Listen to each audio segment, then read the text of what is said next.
Companies like Aston Martin, Range Rover, Jaguar and Land Rover come to mind when you think of British automakers.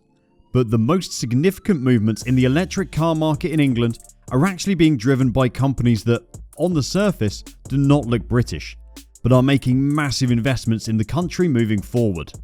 The road ahead suddenly appears to be much more straightforward for British car manufacturing. Nissan and Vauxhall owner Stellantis have announced significant investment in UK factories, most of which are geared towards electric vehicles. Nissan's announcement includes a £1 billion investment in developing a new fully electric vehicle at that Sunderland plant. Around half of this money will be spent on battery production, with ambitious plans to match Tesla's battery plant levels in the United States, which is estimated to be capable of producing batteries to power around 600,000 cars per year. Nissan and its partners are so confident in producing large quantities of battery packs that government ministers are already rejoicing. This is simply because the key to producing many electric vehicles is to produce a large number of batteries to put in them. Until now, the UK has lagged behind countries such as the United States, China and South Korea, which produces more electric vehicles. While the British automobile industry was spared from the costly tariffs in the Trade and Cooperation Agreement, officials argued that strict rules of origin requirements could spell the end of the industry shortly if the UK does not step up efforts to establish a large-scale battery supply chain. On Christmas Eve 2020, you could hear a sigh of relief reverberate throughout the UK automobile industry. The final trade and cooperation agreement between the EU and UK was good news for the UK manufacturing sector, as goods, including cars, will be more or less freely traded between the UK and the EU without many of the barriers imposed by a hard Brexit. Ignore that many UK businesses are still grappling with the new arrangements, which appear to impose significant transaction costs in the form of paperwork, red tape, unclear, unknown and undeclared restrictions. However, it turned out to be only a brief period of comfort. Carlos Tavares, CEO of Stellantis, the new giga car maker, formed by the merger of Fiat Chrysler Automobiles and Peugeot SA, has already issued a warning about the potential closure of the Vauxhall plant in the United Kingdom. His comments came in response to the UK government's decision to ban the sale of new petrol and diesel cars beginning in 2030. They reflect industry-wide concerns about the UK's viability as a manufacturing location in the era of electric vehicles. It's all about where the batteries are made. Let's begin at the beginning. While the British automobile industry avoided costly tariffs, the devil is in the details. The rules of origin requirements appear to erect significant new trade barriers. Before January 1st, 2021, any legally manufactured product in the UK could be sold anywhere in the UK and the EU.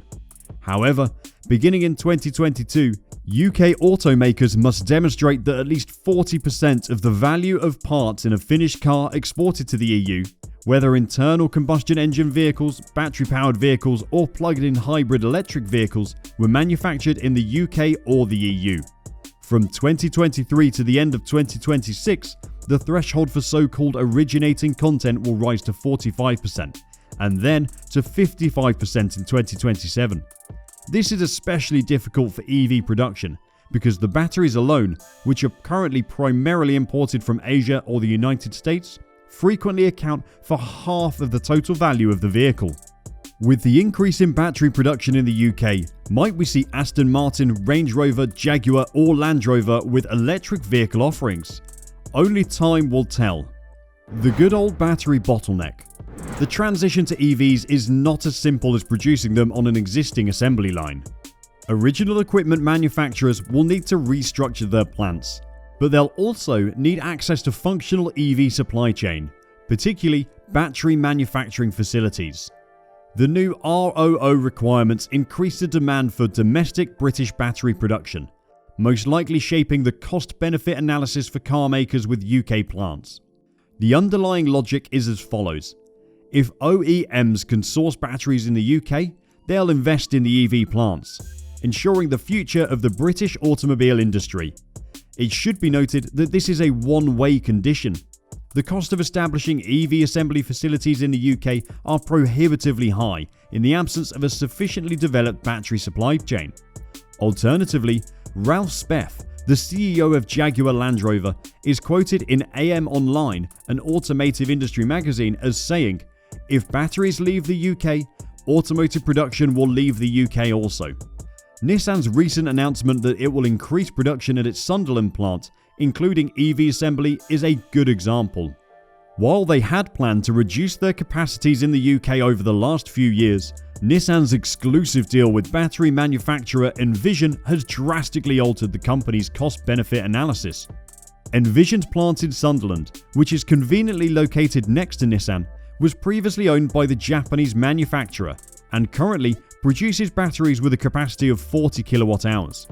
Expanding Envision's portfolio, including the production of 62 kilowatt-hour batteries, which Nissan requires for the Leaf, one of its flagship EVs manufactured in the UK, allows Nissan to avoid problems associated with the new ROO requirements, and as a result, invest in the future of its British operations. However, one OEM's exclusive collaboration with a relatively small battery producer does not guarantee the emergence of a British battery supply chain, making carmakers' cost-benefit analysis with existing ties to the UK battery producers look relatively dire. While there are numerous large-scale battery plant projects in the pipeline throughout Europe, the UK is significantly lagging, with only one concrete plan for a so-called battery gigafactory in the UK, which will not be operational until the end of 2023. Even if the cost of imported batteries falls sufficiently in the coming years to avoid ROO issues, as some commentators speculate, the uncertainty will deter OEMs from investing in EV plants in the UK. Of course, UK assemblers could simply import EU batteries. This, however, ignores the fact that the transition to EV production is associated with shorter supply chains and a trend towards co-location of battery and vehicle assembly. The UK as Europe's last stronghold of internal combustion engine vehicle production. On the other hand, there's a rumour circulating in the industry that continental factories will be converted into EV manufacturing plants, while UK plants will continue to produce vehicles powered by internal combustion engines. While this would almost certainly herald the end of the British automobile industry in the medium term, precisely because the transition is difficult, it might at least secure the sector's short-term future. However, the United Kingdom is not the only country on Europe's automobile outskirts. In recent decades, many OEMs have significant investments in Central and Eastern Europe, including in training and supply chain networks, and they face a trade-off between the two production locations. As a result, the UK will be forced to compete primarily on price with the traditional low-wage countries such as Hungary, Slovakia and the Czech Republic. This will be difficult for the United Kingdom, because the TCA prevents the country from significantly deregulating its labour market, thereby lowering wages and other costs. If traditional engines are banned from sale in the EU and the UK within a decade as planned, OEMs must decide how to reap the final benefits of the ICE-EV era. They will almost certainly choose the more cost-effective solution. Automobile manufacturers may still be faced with difficult decisions regarding the previous investments in the UK. The sunk costs of their investment in the UK plants loom large in their minds. But they appear to have accepted that the costs of remaining in the UK and producing at full capacity are too high, and have decided to write off the losses gradually. Honda has already announced capacity cuts, and BMW is expected to do the same for the mini plant near Oxford. Furthermore, without a significant push towards a large-scale British battery supply chain, newcomers are unlikely to choose the UK, which is now outside the EU, as a production site. It's unclear why Elon Musk chose Brandenburg for the new European Tesla factory, but Brexit undoubtedly played a role in the company's calculations. COVID was cyclical. Brexit is a structural problem. This dynamic has most likely been accelerated by COVID-19. Companies were forced to hedge their bets as a result of the pandemic, as Honda's recent announcement of their partial closure of the Swindon plants demonstrates.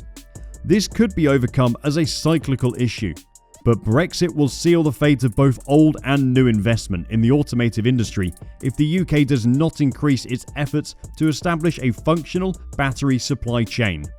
Because of the English language, the deregulated labour market and the permissive business environment, companies frequently locate in the United Kingdom. As important as these benefits are, Brexit outweighs them all. When the United Kingdom is no longer an easy entry point into the EU's single market, the primary competitive advantage in the race for FDI vanishes. And with it, the prospect of a prosperous post-Brexit era for UK car manufacturing. Thank you for watching our video, and we hope you've enjoyed our thoughts and information on the UK electric car market. Do you think that the traditional British car makers will roll out EV models, or will Brexit put an end to the UK automakers?